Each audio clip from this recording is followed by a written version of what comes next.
All right, fantastic. So again, please throw your LinkedIn in the chat. We've asked the founders and the participants to provide QR codes so you can access their information easily. You will be getting a recording of this event. No Q&A, but feel free to use the chat feature to communicate with the hosts and the panelists.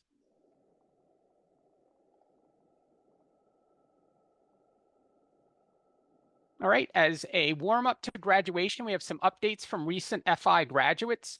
Here's Rob Kost from our 2022 program. Rob, take it away. Hello and congratulations, graduates. I know how you feel. I was very proud to have graduated from FI, and it's serving me to this day. I had really one enterprise back then, and I still have it. It's an online virtual law firm that I was looking to grow into something quite large and something that took advantage of the internet. And during that time, along came the ascendancy of AI. And so much of what I'm doing has morphed into a project I'm calling Legal Scout. And I'm happy to tell you more about that, but I figure my time's up. Thanks a lot.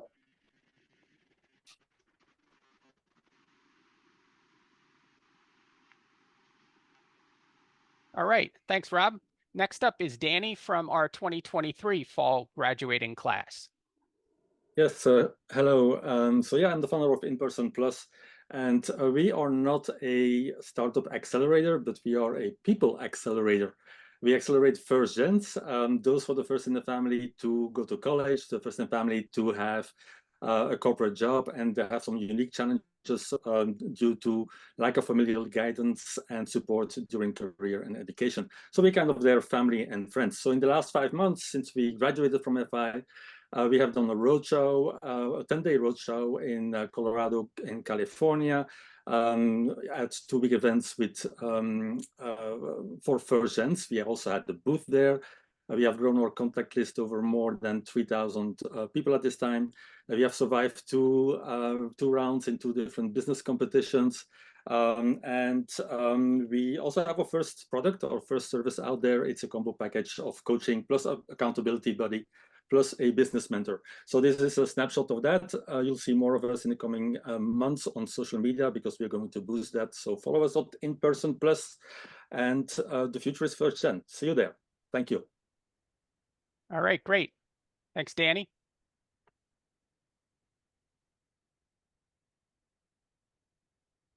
Next up is Jera with Biodome. Hi, congratulations, graduates. This is great. I remember our graduation last cohort. My name is Jera Siegel. I'm the founder and CEO of Biodome.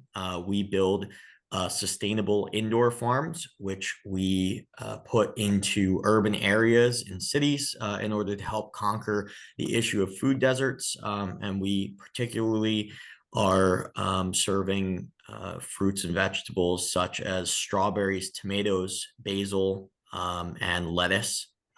So yeah, please help us with our mission to end food deserts and bring a more sustainable future to agriculture. All right, thanks, Jera.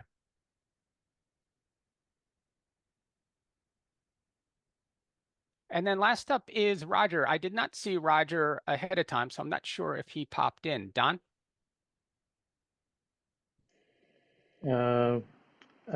Roger is not shy, so if he were here, he would probably be chiming in. So not sure what happened, but I guess I will encourage people to look him up, and if we'll take it from there. All right, sounds perfect. All right, thanks, folks. So who are we? FI in Philadelphia, Pittsburgh, and Princeton is about 4 years old. We have over 100 mentors and have graduated 25 founders through our intensive program. To graduate, a founder needs to be committed to their company and ready to scale. FI is hard, and for those who drop, they're still supported through FI's programming and can stay connected to our mentor network. Great founders find a way. FI has a proven selection process, our entrepreneurial DNA assessment, to admit founders, not your ideas, to the program. The local chapter following FI's intensive curriculum provides the connections and skills needed to help you build your scalable growth company. Many of our mentors are FI graduates, others have exited, and their goal is your success. In Philadelphia, Pittsburgh, and Princeton, we've tapped into an extensive local mentor network. Mentors host office hours, present on various topics, and become an important source of feedback to you. We constantly add and subtract mentors to provide quality support and encourage all mentors to include the depth of their network. In addition, FI has an extensive global mentor network to give an even greater perspective and value to the cohort. Mentors are rewarded through the Equity Collective, but only if they add value to the experience. You can see our listing of total mentors at fi.co/Philadelphia. FI is dedicated to the startup ecosystem. All local leaders go through an intensive development program. Our VC Lab program launches VC firms and has its own accelerator to help build careers in venture financing. FI Keystone is committed to your success. What attracted me to FI was my own interaction with founders. Many were missing key knowledge in company building, and they didn't have the bench strength of key advisors. I'm grateful that Don introduced me to the program, and together we're continuing to grow the Keystone program to meet the needs of the founders and the mentors. We have some exciting events coming up. Our 4th cohort is graduating. Our team in Pittsburgh and Princeton have put together 2 AI events on this coming Monday. Our partners at PSL have their monthly welcome wagon where we all can connect. And we're running a pitch event about the middle of the month of August, always well attended and with great feedback from our mentors. Now on to the main event. Tonight, we celebrate our graduating founders. I know Don has a few words of introduction for Deka.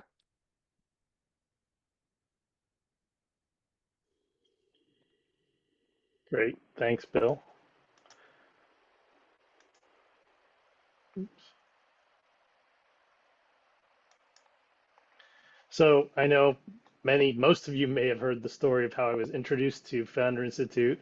A friend had mentioned it to me, but I never made the time. And one day he said, look, you really need to talk to this entrepreneur. I know you're dealing with parenting your parents, and she's going to solve that problem. So I did. And then after working with Deka for a few months, I said, like, how are you so much smarter than most of the founders out there?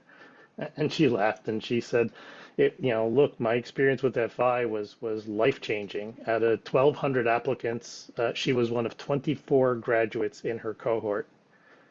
So when she told me about it, I said, okay, that's the kind of program I want to be associated with. And over the last few years, I've been very blessed to connect with so many amazing founders and mentors. And I want to share a picture. Oops. Go to screen share.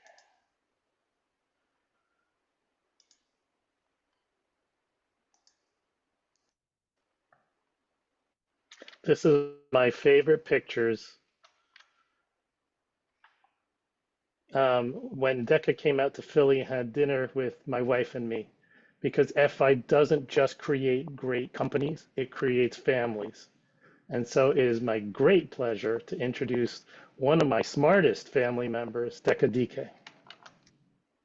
Oh, thank you. Thank you. So happy to be here. And so for all of you, I actually paid Don to say all those nice things about me. So thank you. So yeah, thank you so much. Congratulations to all the graduates. This is no easy feat. I went through Founder Institute in 2020 and graduated January of 2021. Yes, it was 1,400 applicants and only 24 graduates. What Don did not say was that I almost died doing it, because for all of you here, you know how hard it is, right? And in the Silicon Valley, it's like, I'm like, what is going on? What did I sign myself up for? Because you get every 2 days, you get an email, you get the sprints. oh, you got to talk to 100 people in 3 days. And if you don't do it, you're out of the program. And me being very competitive, I'm like, there's no way I'm dropping out. There's no way I'm not going to do this. So what I'm trying to say is it did push me to become better. Because I had graduated from my MBA right before. And so I'm gonna just take 5 step backs and just tell you a little bit about myself before I continue my Founder Institute story. So I'm an immigrant from Nigeria. I came out to the US 17 years ago. I came out here by myself, no family members, and $30 in my pocket. And I came through the visa lottery. It's a real thing. You know, in third world countries, you get this visa lottery where you win a green card. That's how I came, and started working at the bank. Had 15 years of financial service experience. I retired from banking last year to focus on my business. But in 2011, my parents came out to visit me, and that was the year I got married. And after they visited me, they went back to Nigeria. My dad got sick and my mom became his primary caregiver. He did not make it. It only lasted about 3 months, but it was one of the hardest 3 months of my life and our lives, because it was really difficult caring for him, for me from afar. Then for my mom, even being with him, she didn't understand a lot of things, and she had to figure things out herself. And she was just focused on making sure that he was alive and nothing else, or ate, and she couldn't do anything else. So in 2018, when I decided to go back to school to get my MBA, I wanted to create a solution that I wish I had when I was going through this challenge. And that's how I founded my company. Omatachi was actually my capstone in grad school. And part of that program was an immersion trip to China. So I started, when we went to China, I saw how they did business. I wanted to do business there, my crazy self. I'm always doing stuff like this. But it was the biggest problem that I saw was the aging population there, because of the one-child policy that spanned over 3 decades. And I started researching on how to do this. And with the pandemic hit, I had to pivot. Then after I graduated, I went to Founder Institute. But before I graduated, part of my prize was a pitch competition during graduation. And that's how I was introduced to Founder Institute. They said, hey, you know, there's this free seed accelerator for those who want to set up a business and to take your idea or your business from idea to actually execution. This is a great program. So I applied right when I was about to graduate. I didn't get in the first time. And in September, I got in. And I said, okay, you know what? I just graduated. I'm going to do this. So that's how we started. And when we started, I actually was still trying to do business in China. But in the middle of the program first, and I'm telling all this story so to encourage someone, because my journey was not, it's not what you see every day. And I know that sometimes, you know, we hear all the success, but we don't hear how people actually get to where they're at.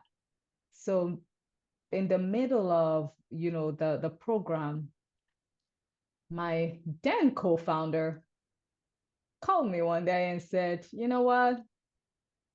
I think you're delusional. I don't think this will work. So I'm just going to drop out, you know.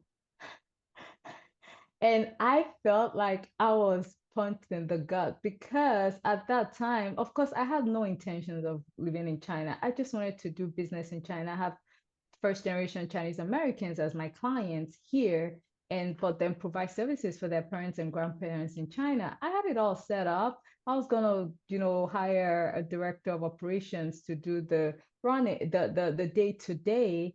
And my co-founder at that time kept telling me, oh, this is not, you know, sustainable. You should just do it here. And I said, no, I want to do it there because it's easier, because I don't want to deal with, you know, all the regulations out here. So when he said that, that was a wake-up call for me. It was like I felt sorry for myself for like 60 seconds, then I got back to it. But what that did for me is like calling your baby ugly, right? Nobody wants to hear it. But the reality is, it was a wake-up call for me. It made me rethink, actually starting my business in China. So I had to start doing the research for the US market. And guess what? It's actually bigger. And although the regulations are different here, but aging is a global problem. The aging population and not enough people doing what we're doing is not a China problem. It's not a US problem. It's a global problem. So I had to start with this whole research for the US market.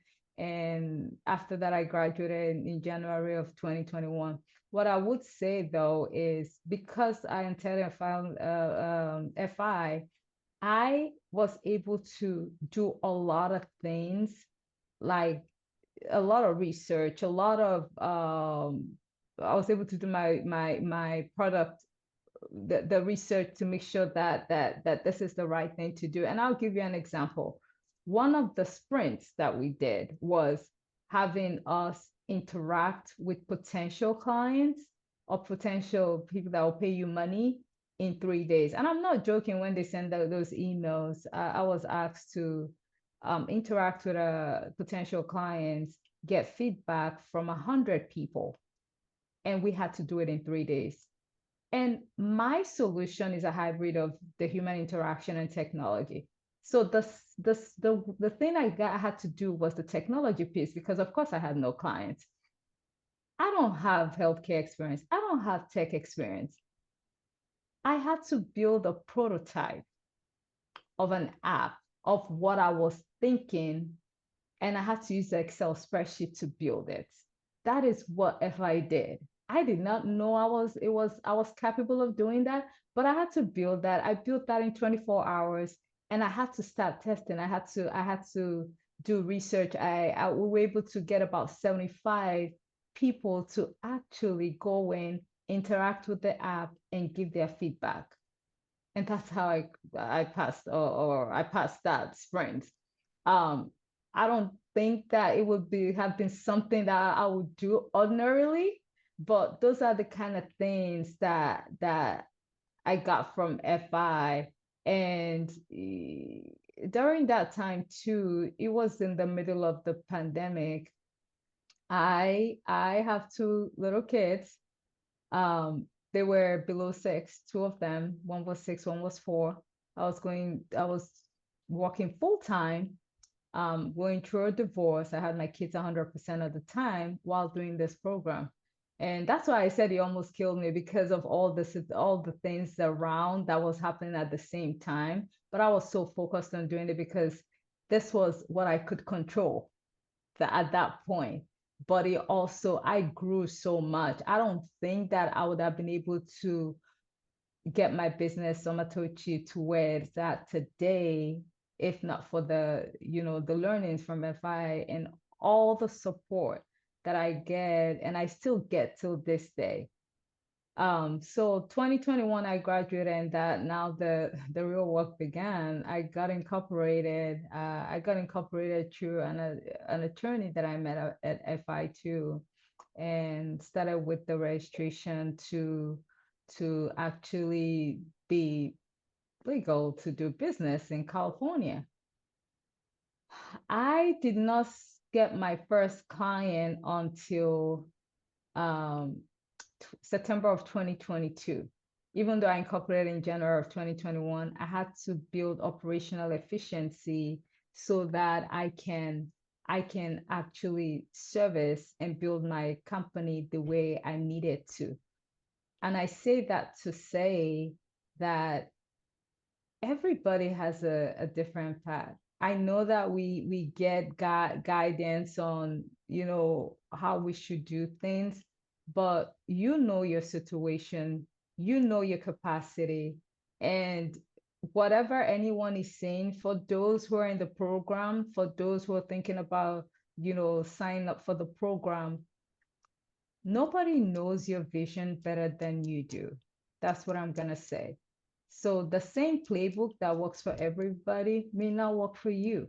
So you have to know that, and you have to believe in the vision, and you have to actually do something that you believe in, because, and that you're passionate about, because you will get to a point where you're tired and you're thinking, I'm trying not to cuss here, but you're tired and you're thinking like, what did I say? Why am I doing this? And what's going to keep you going is the passion and the love that you have for what you're doing. So 2022, we started servicing clients. Our first client was a woman that had Parkinson's and also dementia. Our first check was $735. I will not forget it because it was so exciting to see that. But before then, I already was writing checks out of my pocket. What I did not say in all of this was I self-funded, I bootstrapped. I don't know, how I did it, but I was working full time and trying to and setting up this business. So that's why, and I knew that the same playbook that worked for everybody would not work for me. I knew that sometimes for you to fundraise, you have to focus on your business 100%. But 100% or focus, do a focus on your business, it means different things for everybody. I could not do that because I had obligations. So I had to do it in a way that was comfortable for me. So fast forward to 2023, July, I stepped away from my 15-year banking career to do this. And in my head, I'm thinking, I'll sink or swim, and I am not going to sink, and I felt like it was going to be hard for 2 months. It was more than 2 months, because now I don't have this paycheck that was steady. Now I have to actually do this. And at the time that I retired from banking, we were doing probably 40,000 a month in revenue, because that's $735 that I got within 3 months. It went up to 20,000, then 25,000 from that one client, because of the services that we were providing and how great our services were. And but it still was not enough. It wasn't enough for me, in the fact that I really wanted to impact more families. So I started looking for ways that I could reach more people. So after I left banking, I decided I wanted to work with the state, because I wanted to scale our impact and affect thousands of families in the Bay Area. So I got certified to work with the state. Then I applied to work with several health plans, even though before this, I had asked people to help do introductions, make introductions. And they said, no, if you don't know someone in the room at the health plan, yeah, you're not going to get past it. Like it will not happen for you. And I can tell you stories about how people said, hey, you can't do it because, one, you don't fit the profile, or you don't know someone in the room, or you got to know someone who's writing the checks, or whatever. Please don't listen to anybody, because people project and they tell you that you can't do what they cannot do. So I got a lot of that. And one of the right before I left banking in June, I met with someone who told me that I couldn't scale services because it was really hard to scale services. I needed to focus on technology. And I said, but the problem I'm solving cannot be solved with technology alone. I needed that human interaction, and there's definitely a way to scale it. September of 2023, I applied to work with 4 counties, 3 managed care plans. These are insurance companies. In my head, I'm thinking, at least one will work out, and we will start with that, then we'll keep going. What I did not expect, because of our model and because of the way we've been providing services, they all said yes. And we went from 10, 15 clients to 1,500 capacity. And I'm like, holy cow, what the hell am I gonna do? And it was exciting, it was nerve-wracking, but it is truly, it is the truth. And the only reason they all said yes was because of the way our solution was built out. And for a lot of people in this space, they're not equipped to do this. The state decided it was easier for people to stay home than to go into a facility. The state decided that it was easier to screen for social determinants of health than just providing clinical care to people. And our solution embodied that. And that's the only reason they said yes to us.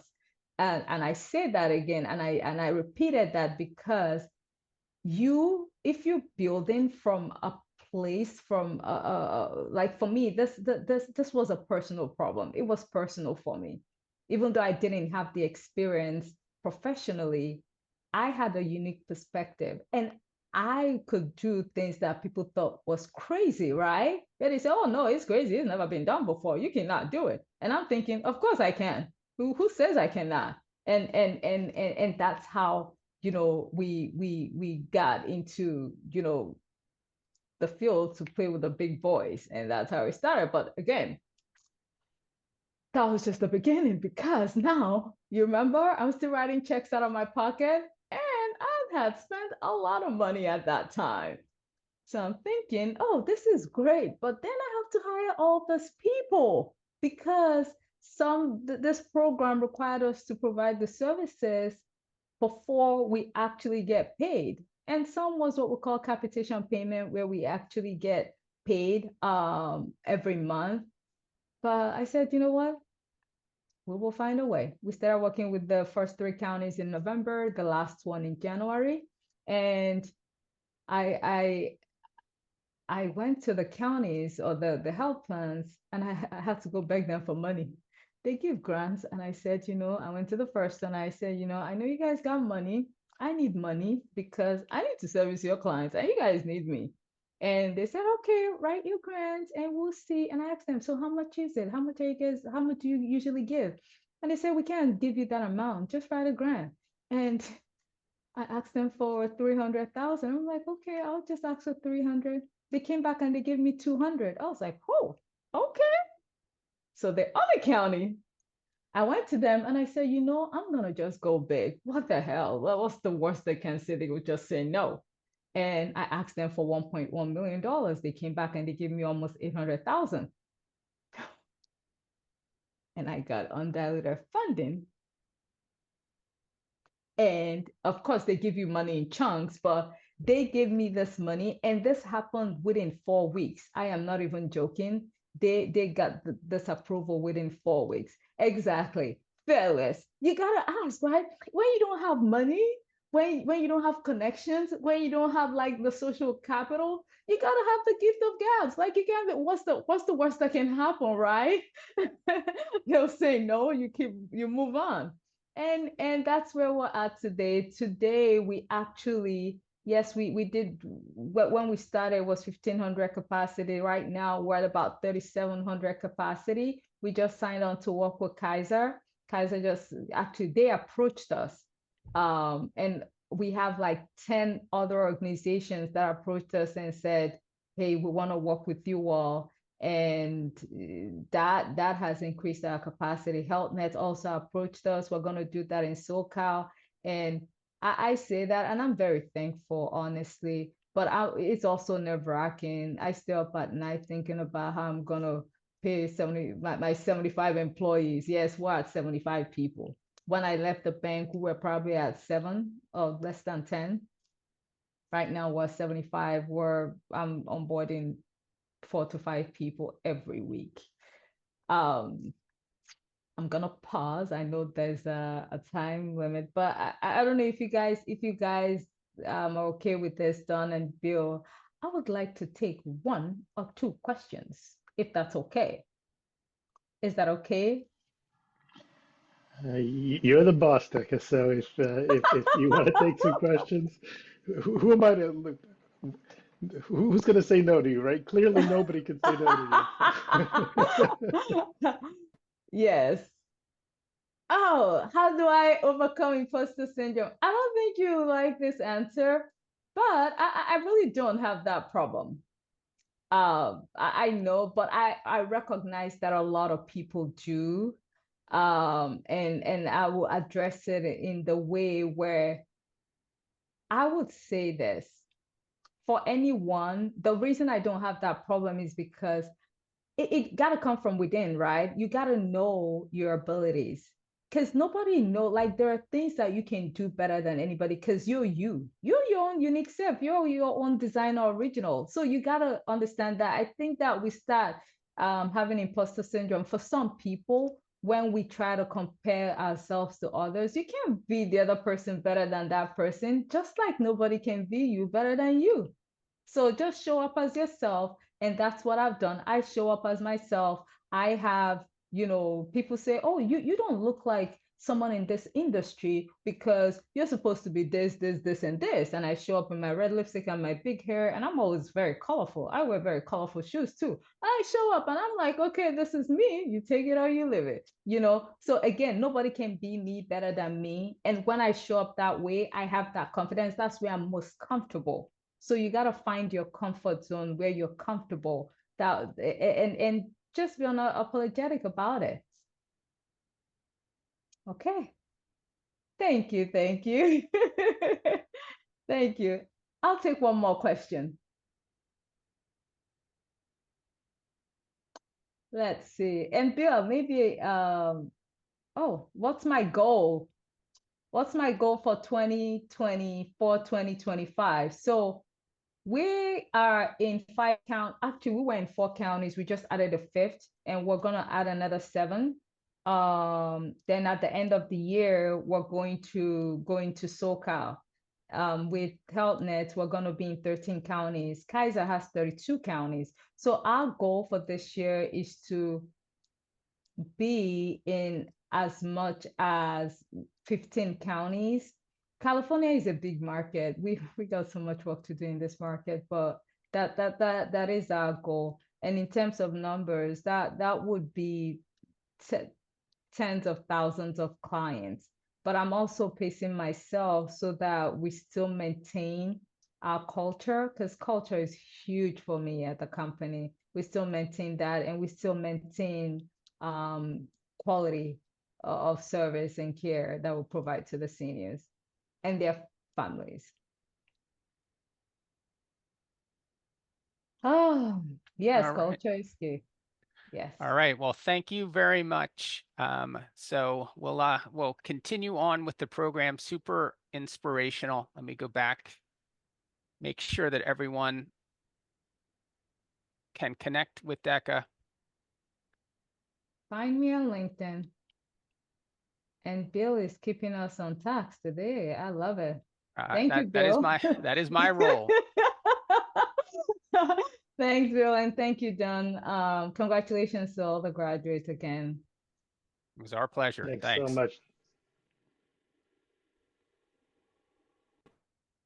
All right. The FI program helps founders know what they don't know. We support them with company building sprints, extensive mentor feedback and support, working groups made up of your peers in the program. The result, our graduates are ready for the next step. Our graduates have shown they have the grit it takes to succeed. Now let's meet our founders. Hi, I'm Abhishek, and I'm the CEO and co-founder of Mine. There we go. Customers search for businesses online, and we use AI to help them find your business. Imagine that you're Kim. You're the owner of a small coffee shop in Philadelphia. You just started your business and you need customers. The competition is fierce. There are hundreds of coffee shops in Philadelphia, and you need to get noticed. You know that most of your customers find you through search, using terms like best coffee shops near me or coffee shops with the best service. You also know that 60% of the traffic goes to the first 3 search results. So if you want to get noticed and get those customers, you need to get ranked. Search engine optimization helps you do that. But Kim has a couple of problems. First, SEO is extremely expensive, costing thousands a month. AI is wiping out traditional SEO traffic, and AI search is beginning to take over traditional search. And current software solutions just don't fix those problems. They're legacy, old, and complex, not built for AI. The current AI tools are just ChatGPT wrappers that stuff your website with keywords and get penalized by the algorithm. And the do-it-yourself platforms in the market don't address the key customer need, which is that they want it done for them. People are trying to find a solution. The global SEO market is an $89 billion industry, but they're obviously not solving the problem because there's still 22 million US businesses who don't do search optimization because it's expensive and complicated. So we decided to create the solution. Introducing Mina, a fully AI native platform that optimizes your site for you. It optimizes for both SEO and AI search, allowing it to be future-proof. You do nothing. You just approve the changes, and it costs less than a daily coffee. So how does it work? You just put in your URL, our platform scans your site, and then it gets to fixing the issues. Your technical SEO issues, done. Your content, written for you. And your reputation management, all your reviews are responded to for you. So this eliminates the need for hundreds of dollars a month spent on complicated software, paying someone $700 a month just to write content for you, and crawling the internet by yourself, trying to find all mentions of your business and responding to reviews. We do it all for you. So how do we make money? Well, we bring in customers by allowing them to do a free audit on their site.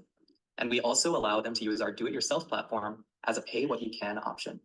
So as they use it and they build trust in us and they see its effectiveness, then when they want to save time, they can upgrade to our $120 a month fully automated platform. So they trust us, they love us, and then they have it fully automated for them. We will also have an enterprise option meant for large websites and allow for CRM integrations. So where are we today? Well, we opened up a demo and we launched it on LinkedIn. And this was the feedback we got. People like Vishwas saying he would use this in every one of his endeavors, and people like Surya asking us, when are you going to release the beta? So we did, and these are the results. We released a beta of our do-it-yourself platform, and we got nearly 500 scans run on the mining platform, and nearly 30% conversion to account creation, and over 10 LOIs signed, with more currently being signed. So why are we raising investment? Well, the biggest feedback we got is people were asking us if it could be done for them. Instead of it do it yourself, they wanted it fully automated. And so that's why we're raising $1.2 million on a pre-money cap of $5 million at a city with a 10% discount, which we'll be using for software development, personnel expenses, cloud and software fees, and more. We're aiming for $3 million by the end of year 2 by aggressively focusing in on Philadelphia. There are over 27,000 small businesses in Philadelphia, and we're aiming for 2,000 of them by the end of year 2. And we'll primarily be using our network. We're heavily connected to the startup ecosystem and small business ecosystem. So we'll be using groups like Philly Tech Entrepreneurs and local chambers of commerce. We bring them in and keep them with our pay-what-you-can model, referrals and promotions, and affiliate programs. But why us?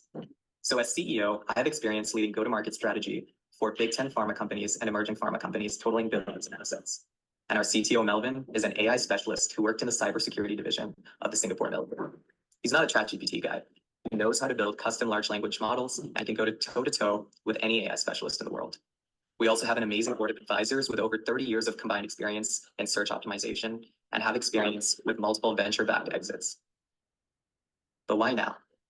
We actually have an advantage being a second mover here because we will be fully AI native, whereas our competitors are legacy and can't keep up. The investment trend today is focused on no-code AI solutions, such as website development. Webflow is a $4.2 billion company, but no one has created a solution to optimize websites. That's where we come in. And we're at a changing tide in search. People are moving from traditional search to AI search, and we're right at the cusp of capitalizing on that movement. We'd love for you to join us on this journey. Remember, everyone searches. There are 8.2 billion searches per day. Your website needs to get noticed to get customers, and we make it easy for businesses to do that.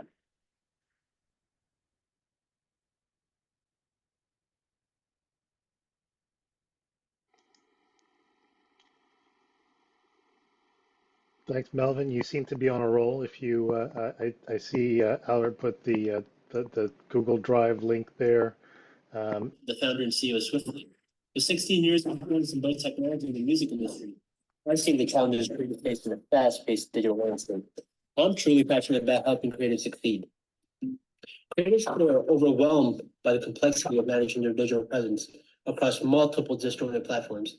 They often lose up to 30% of their productivity time dealing with data management, tracking finances, and trying to consolidate their revenue streams. Many feel like they're being robbed. To be exact, unclaimed or mismanaged royalties in 2023 were estimated at 2.9 billion USD. That's where SwiftLane comes in. Our seamless all-in-one platform simplifies administrative tasks, allowing you to track your royalties and analyze your data in one place so creators can do what they do best, make hits. Welcome to SwiftLane. Our platform is designed for the creative minds, offering smooth royalty management, data analytics, and networking. For less than $60 a month, you get everything you need right at your fingertips. SwiftLane's royalty solution simplifies financial management for artists, allowing them to focus more on their creative work while ensuring they're fairly compensated for their effort. Here's how the royalty aggregation works. First, data sources are consolidated for various different digital streaming platforms that has masters and publishing values. Second, the data gets transformed to our backend system. And third, SwiftLane visually represents the aggregated values seamlessly on the app. Here's a snapshot of the user interface, from showcasing your latest releases to tracking your audience metrics. You can also view your global metrics to gauge your true popularity across different regions.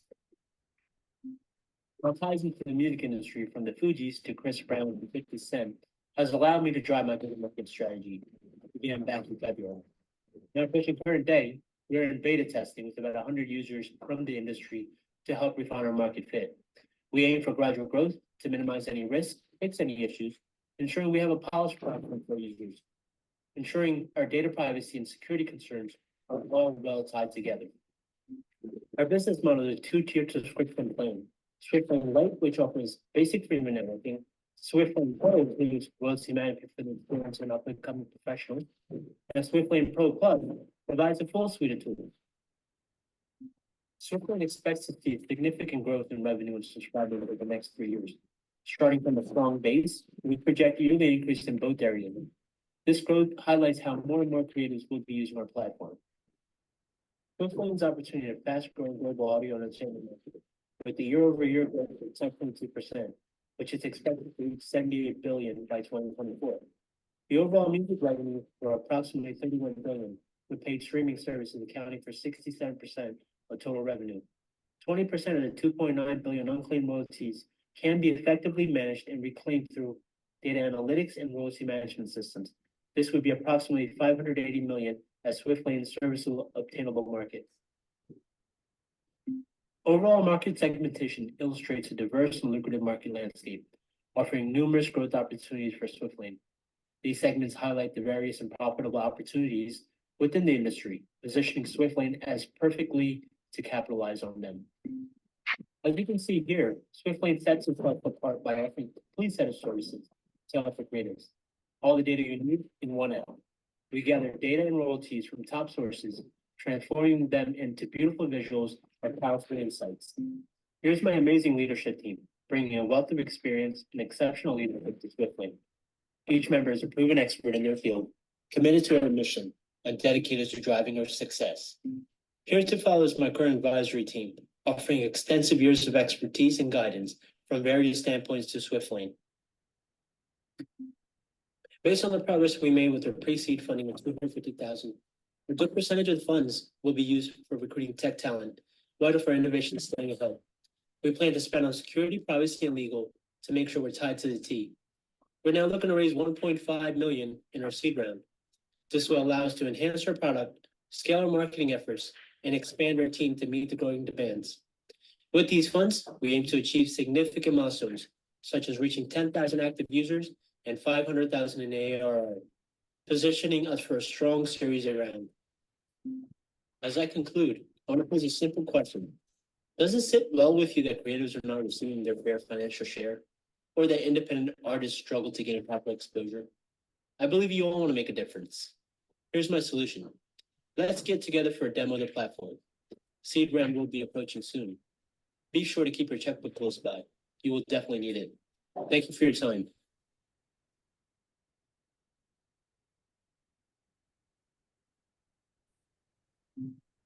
Hi, my name is Özlem, and I'm a biochemist with over 17 years of experience in chronic disease space, where I created novel treatments, managed over $25 million healthcare marketing portfolio, and helped launch novel treatments. But it was only when my loved one faced cancer that I understood the true impact of chronic diseases on patient lives. And that's why I built Creative Life Lab, where we empower patients through knowledge. Patient journey is actually very complex. And the major pain points for the patients is once they receive the diagnosis, until they receive the treatment plan, there are multiple weeks where they question, what is this disease going to have an impact on their lives? And if they can fight it, what are the treatment options and how do they actually function? And what are the risks affiliated with them? And the second pain point is basically once they start the treatment plan until they see their healthcare provider again, which can range from days to weeks depending on the treatment type, where patients basically during chemotherapy receive the chemotherapeutics, but they actually stay at home during that time and they have to manage the adverse events on their own. And as the patients are seeking for this information, unfortunately, there is no trustworthy and easily understandable medical information source that is going to help patients with deciding on their treatment options and also risk management. And we overcome this challenge through our product, Anka. Anka is a web-based patient education platform where patients can manage the risk of chronic diseases through learning what are the treatment options and the side effects affiliated with that, and track their health through our tracker. And this way we can actually provide patients with fast access to medical information, reduce healthcare costs, and create better health outcomes. Here's a sneak peek at our Anka.care domain, where you can see that personalized learning. And here's an example for treatment options for HER2 negative breast cancer. And then patients can also log their symptoms in, and they can actually print this data and share with their physicians. And there are many more feeders that are here to help the patients throughout their journey. And how we differ from our competitors is by three ways. The type of the content that we create is significantly different, how we deliver that, and as well as the duration of the support that we provide to the patients. And milestones that we achieved so far is idea validation and approximate pricing point. And we screen through FDA and HIPAA regulations, and we are clear on that. And we also started our MVP production. Our business model involves two steps. During our launch, we are going to go for a monthly subscription plan for the patients. And we assume that they're going to stay around 1 year utilization. And then we are using breast cancer as our model because breast cancer is a high prevalence disease and chronic disease is a monster, and it's much better to start with tackle one disease at a time. And once we switch to the growth stage where we are going to target B2B clients and we are going to be commercializing patient health insights to them.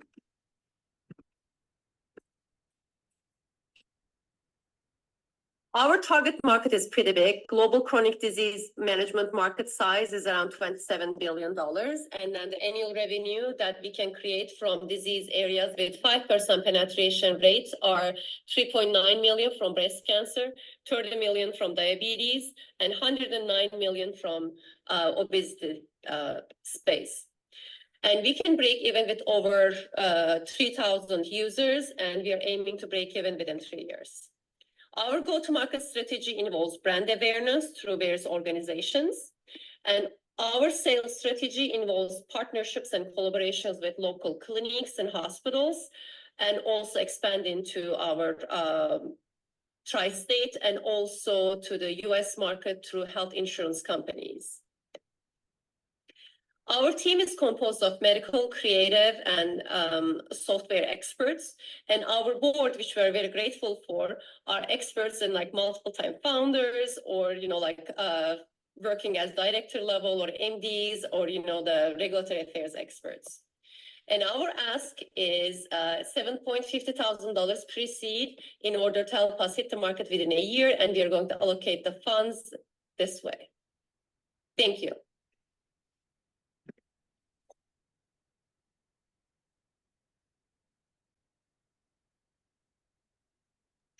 All right, fantastic. So we're just going to go, next would be John Beck.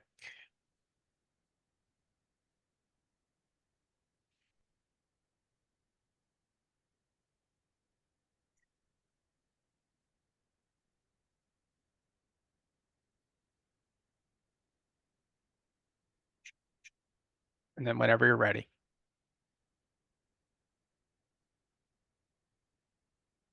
Hi, everybody. My name is John Beck, and I'm excited to share with you today the story of virtual Bible study and how we're revolutionizing the way that people study the Bible today. The concept for virtual Bible study came about in 2018 when Mom and I decided to study the book of Psalms together. We read one chapter each night. We talk about what we thought it meant, and we challenge each other to find ways in our lives.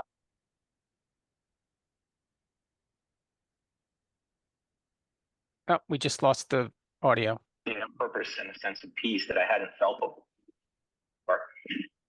I wondered if others would want. Can you guys hear it? It's Sort of coming cutting in and out. And at the conclusion of the book of Psalms, I felt a sense of purpose and a sense of peace that I hadn't felt before. And I wondered if others would want to study the Bible in the same format. So in 2018, I created virtualbiblestudy.com. And since that time, we've seen more than 300,000 users come to our site. And here's the really exciting part. All of those users came with zero advertising, organically. And while we see all ages, genders, and denominations coming to the site, 65% of our audience, almost 2/3, are millennials and Gen Z, and that's where we're going to focus our efforts going forward. So what does virtual Bible study look like today? Well, there's 3 ways to use the platform, the most popular being our daily lesson. We have 260 archive lessons. I've spent the last 6 years creating world-class content, refining it, doing more research, and today we have the best lessons on the internet, 260 of them, one for every chapter of the New Testament. Another way you can use the platform is to study by topic. If there's something in particular you want to study, you can just go ahead and do the pull-down menu or type it in and find it. So what is our vision? Virtual Bible study is going to become the largest, most trusted Bible study in the world. And we're going to do that by giving our audience exactly what they're looking for. High-tech, super engaging, highly collaborative lessons with 3 pillars: learn, connect, and engage. Our learning system will be powered by an AI learning management system. And Generation Z and millennials really value working collaboratively, just like I really valued having someone to study with in my mom. And we're going to allow them to form Bible study groups all over the world and study with others. And after they've completed 10 lessons or 1 module, we're going to challenge them to go out in the world and do a good deed, do something that inspired them, and then show us a picture or a video of them doing that, which we'll post in our library of good deeds to inspire others to do the same. We did a lot of research with our target audience and found that they see today's Bible studies as outdated, formal, and stuffy, not inclusive, and they take about an hour, not what they're looking for. So virtual Bible study is going to be very different, a modern platform, highly collaborative, and truly inspiring. Everybody's welcome on virtual Bible study, and our lessons will be shorter. Text lessons averaging about 3.5 minutes, and with more content coming, video, audio lessons, we'll keep those lessons to 10 or 15 minutes. The market is massive. 1/3 of the planet are Christians. That's 2.6 billion people worldwide, with 2 billion of those speaking English. In the United States alone, there's 203 million English-speaking Christians, 86 million of which are millennials and Gen Z. That's our sweet spot. The competition slide shows Bible Gateway and YouVersion, 2 of our biggest competitors. And you'll notice nobody's in that upper right-hand quadrant of being both highly engaging and super modern. That's how we'll differentiate ourselves. Our revenue model is a freemium subscription plan. The base plan is free. The premium plan is $5 a month or $50 annually. And as we scale to really large numbers, there'll be additional revenue streams that we'll capitalize on, shown on the right. We have a team of experienced leaders that help us get this done. Myself as the founder and CEO, Peter Camille, our head of product and technology, John Samuel, our strategic advisor, and Mark Pagankoff, our spiritual advisor. If you look at all those logos on the bottom, it's a wealth of experience, and we're truly blessed to have each and every one of them. Our revenue assumptions on the left-hand side here show that we're currently at 185,000 users over the last 12 months. We're projecting 3x growth each of the next 5 years and a conversion rate of 3%, with a $55 average yearly revenue per subscriber. If you look over on the lower right-hand side of the screen, you'll see those numbers get real big. $74 million in annual recurring revenue based on these assumptions by year 5, and we feel that's very obtainable. Our ask is a $2 million safe note, which will give us 18 to 24 months of runway to get the job done. Will also make us very attractive to acquisitions by large religious organizations or possibly an IPO. And I really thank you for listening to the story of virtual Bible study. I hope it inspired you. And my contact information is at the bottom. If you scan the QR code on the right, it'll give you more detail. Thank you so much.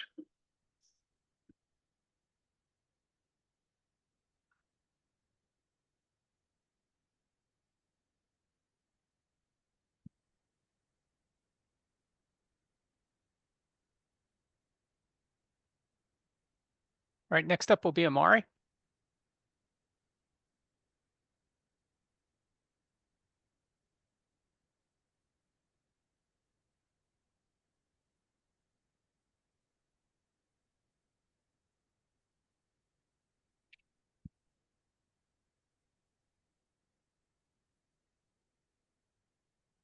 Good evening, everyone.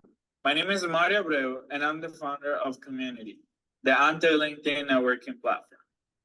Earlier this year, I started hosting networking events where I was able to meet with business owners and professionals. And through my conversations with them, something became pretty apparent, that there is a need for an alternative platform where instead of creating content at each other, users are actually able to focus on what truly matters. And that is a platform like Community where they're able to do three things: share resources, look out for services that they need, and advertise their businesses and organizations without constraint. The market size for Community is huge, currently valued at $68 billion, but expected to grow to $230 billion in the next couple of years. We're already tapping into that market. We currently have 125 members and already have achieved $1,000 in revenue and counting. The use cases of Community have been validated through two channels we have created. We have created a Discord channel and a WhatsApp channel, where users are doing three things. They're advertising themselves, they're looking for services, and they're also sharing events, grant opportunities, and webinars for everybody in the group to connect with. That is how we already have been able to charge a membership fee and make money through our event ticket sales. Assuming a 5% market penetration rate, we are expected to grow to $10 million in revenue in the next 5 years. Our community members are excited. They're an essential part of how we're building our application. And as you can see here, this is a testament of what the future is going to look like as more members continue to join. What makes us different from our competitors like LinkedIn and Alignable is that we're not a social media platform. Our goal is about the connections that you can make, is the ability that you have to find services that you're looking for, and also get the exposure you need to find clients who are truly in need of your services. We're also appealing to a diverse, culturally diverse customer base. We already have Anglo-speaking customers, but we're also tapping into the Hispanic market because I myself come from the Hispanic community. Our ideal customers are already paying members we have, and that's how we know who we're looking for. We want career professionals, entrepreneurs, and recruiters who are looking for alternative networking platforms like the one we're building. That's how our go-to-market has been developed so far. We have a partnership with Industrials where we're meeting twice a month with community members. We have member referrals where community members are attracting other members. And we have our online community where we're advertising the members that are joining our platform. Our roadmap is very simple and it's based on the feedback that we're getting from our users. Everything that you see here is based on the need and the desire they have to sit in the community app. And the best part is that our team is comprised of advisors who are founders and industry experts themselves, which is allowing us to build something that truly has impact in the market. And that is why I'm looking to raise $500,000 in the next 6 months so that we are able to grow and become the largest networking application in the world. Thank you so much.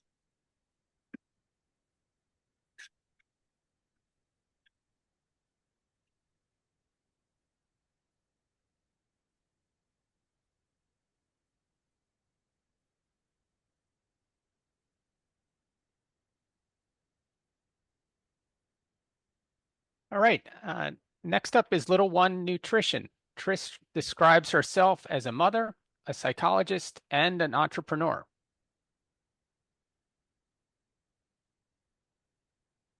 Hi, my name is Trish Fuller.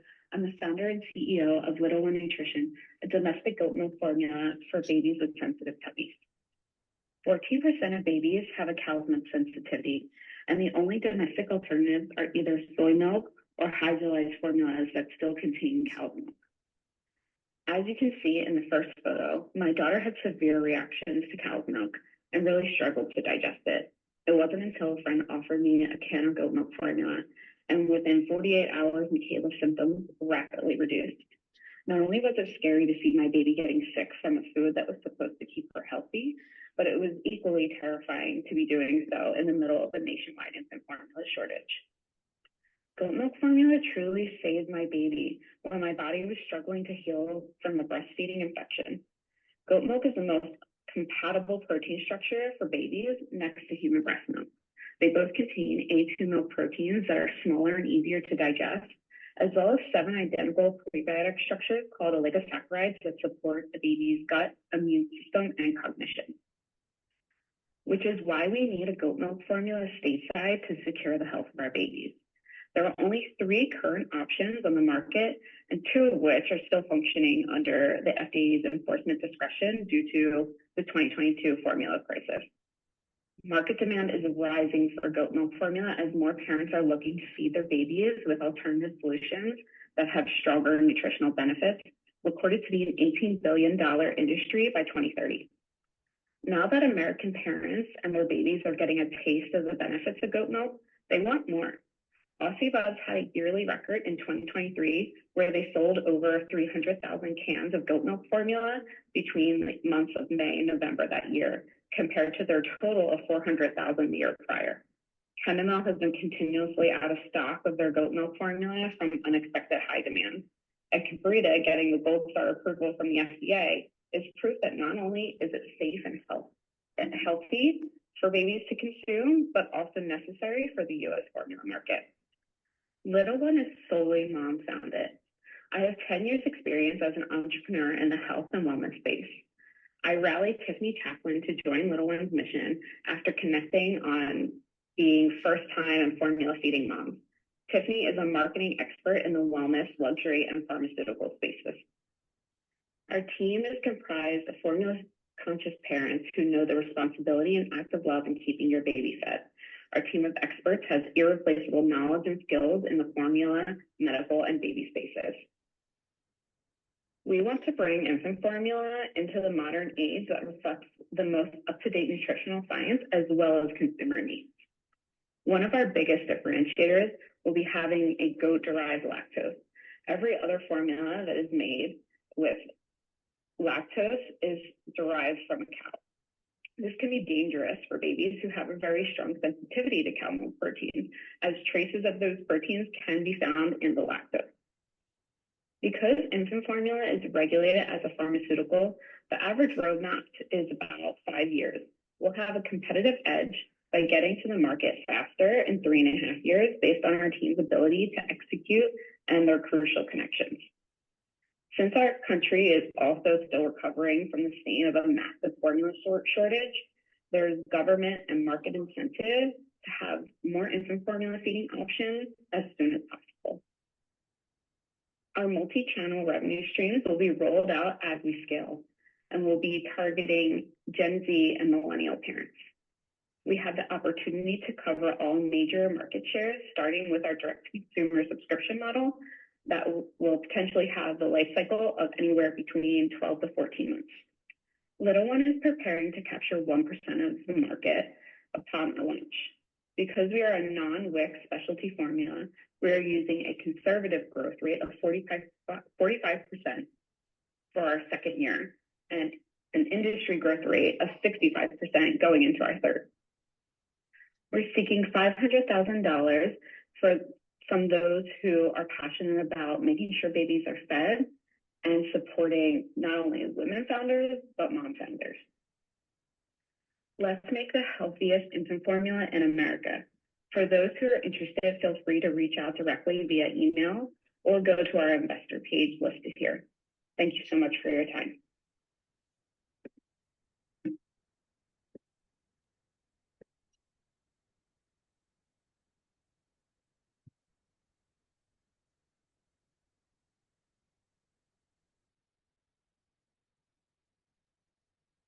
And Von Dern. Christine describes herself as a German teacher turned accidental entrepreneur, a mother of 3, and a competitive cyclist and triathlete / world traveler before children.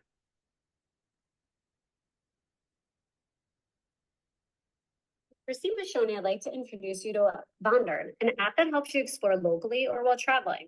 The name means to wander around, perfectly capturing what we're all about. Think of it as the Pinterest of experiences. If you met me 10 years ago, I was jet setting all over the world, traveling through almost 50 countries. During my travels, it hit me that there is countless hidden gems to explore, but finding them is a real struggle. It took a pandemic and 3 kids under 3 to make me appreciate the beauty right under my own feet and got me excited to explore locally. Whether staying local or traveling, there isn't an easy way to discover new places to go, things to do, and events. We Google get the best coffee shops, and we end up getting Dunkin' Donuts. We can probably all relate to these questions. What are we going to do this weekend? Where are we going to go on a day trip? We spend way too many hours scrolling and looking for new things to do. Digital clutter hides even our own area's hidden gems. The algorithm is biased, it's information overload, and there's a dominance of paid content. This frustration is what led to the concept of Von Dern. Small towns often struggle to be seen. Many visitor bureaus, known as DMOs, are underfunded, and some still spend over half of their budget on ineffective printed brochures costing $5 each. They also lack the resources to enhance their digital presence. Von Dern is on a mission to change that by empowering smaller towns with a platform to help them thrive, but providing locals and travelers with authentic experiences that might otherwise remain undiscovered. DMOs aim to attract out-of-region visitors and increase overnight stays, which boosts their funding from the hotel tax revenue. Von Dern makes areas be seen and more appealing, enticing visitors to extend their stay and boosting DMO revenue. This tourism marketing gap is exactly what Von Dern aims to fill. Von Dern is the solution that bridges the gap, connecting tourism bureaus, small businesses, and influential travel experts directly with their ideal target audience. Our momentum is building, and we have over 400 eager users and beta testers signed up. We've partnered with local travel influencers with thousands of followers, including a finalist for the Philadelphia Travel Influencer Awards. We've completed the app development and are now building content for beta testing. So here's how it works. When signing up, users select their interest to only see relevant content. Towns and businesses post picture-focused content with brief descriptions and locations and a link. We will monetize through membership plans costing $100 a month for DMOs, $75 for towns, and $50 for small businesses. Once we gain traction, we'll offer a $5 a month premium version for coupon access for users and affiliate marketing. We see this as a significant market opportunity. DMOs currently pay travel influencers between $500 and $5,000 for a few posts.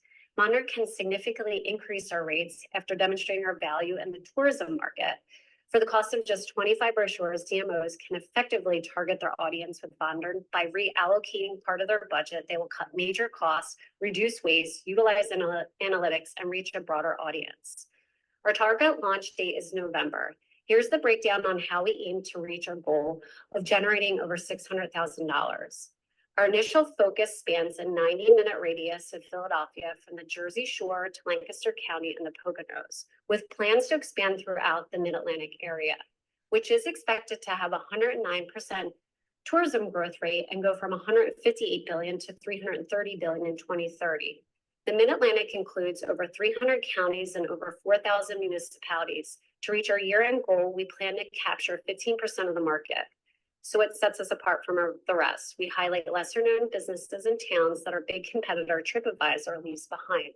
Content comes directly from DMOs, small businesses, and content creators, ensuring quality over quantity. Our platform is free from intrusive ads and skewed top 10 lists, leading users directly to what they're looking for. We're seeking $750K to accelerate Bondern's growth, scale operations, boost brand awareness, and enhance the user experience. This investment will support the expansion of our sales, marketing, and operational support teams. With the projected revenue from year one, we anticipate growing to $3 million in the second year. To reach our goals listed here, we will need to raise $1.5 million in our next funding round. As the sole founder of Bondern, I am deeply committed to our vision and mission. So far, I have 3 key advisors, each bringing a wealth of experience to help me successfully launch and grow Bondern. Additionally, I'm in the process of filling these roles with dedicated people for my team who believe in our mission to help people spend less time scrolling and more time living while supporting communities and making a meaningful social impact. Thank you.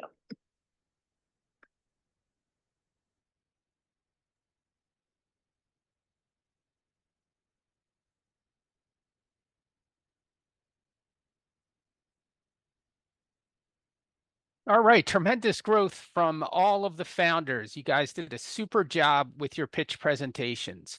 Of course, we couldn't have done this without our partners, so a big shout out to them and our mentors. It takes a village to run a cohort, from events to sessions to office hours. We especially want to thank those mentors that jumped into the sessions to connect with the founders and add their experience and expertise for the past 14 weeks. Before the ceremony, the founders had a chance to pick someone from the cohort who inspires them. Amari, can you say a few things about your experience with FI? Yes, totally. And thank you everyone for being here. I'm going to be pretty brief. I think we all can acknowledge that Melvin should be the class president.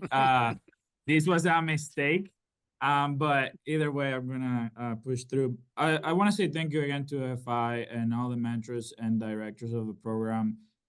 Particularly because through FI, we have been able to really grow. And we all, as founders who have seen each other pitches as we have gone through the program, they're very different from when we started. And I can say that for myself pretty well.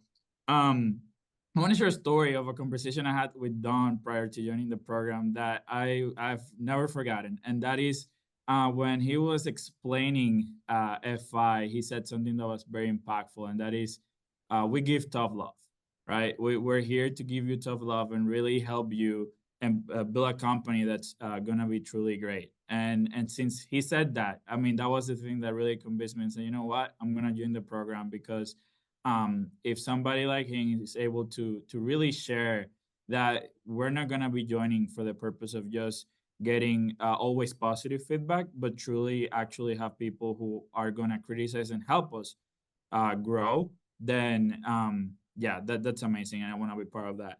And before ending, I want to motivate all the founders who are graduating today to remember that when things get tough, keep going, because they're gonna get tough. From my own personal experience running businesses in the past, they do get tough, and all you have to do is keep going, keep pivoting, keep learning from those experiences, because you will see the light at the end of the tunnel. Thank you so much, everyone.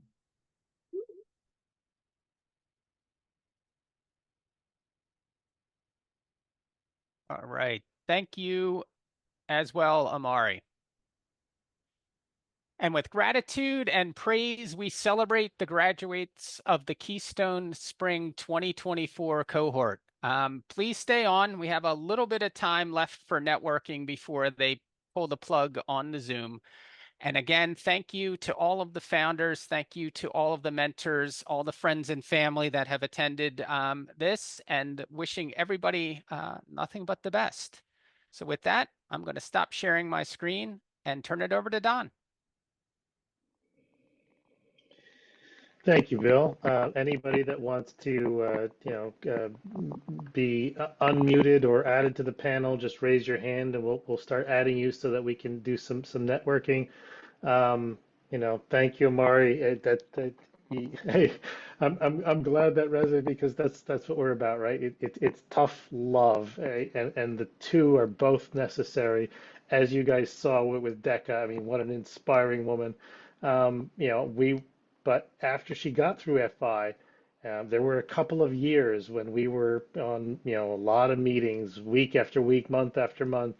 How are we going to do this? Can we do this? And so on. And, you know, she never faltered, but it's a tough journey, but you know it is so gratifying to see you guys showing up on day one with slides upside down and typos and I don't know, I'm not sure what I'm doing, and to see these amazing slick presentations at the end. You know, I feel like a proud father. It just amazing, and thank you to all of you for letting us share this.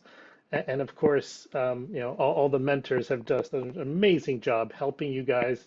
And I know, you know, I see many of their faces on your slides as advisors, and that's very gratifying that you guys are building these relationships. This is going to, you know, last for a long time. And certainly, you know, one relationship that I have to acknowledge is my partner in crime. I could not do this without Bill. Thank you so much for you know everything that you do to support all of these founders. You know, making me look good most of the time, and you know, to the rest of the group, you know, Peter and Daria, and you know, a whole bunch of people that have stepped in and helped out. I can't thank you enough. So I will stop. Yeah, I can't see if any hands are raised to promote people. I see Juan's hand. Okay. Let's see.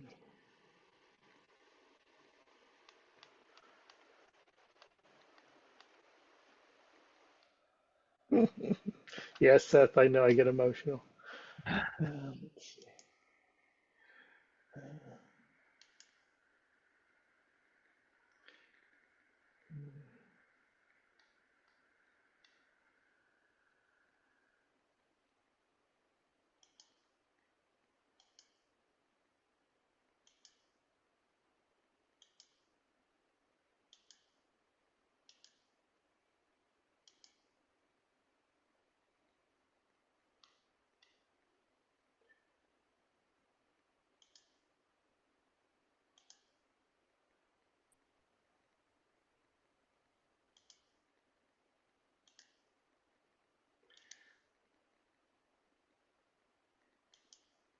So while we promote guys and unmute people and so on, you know, again, you know, oh, let me stop recording.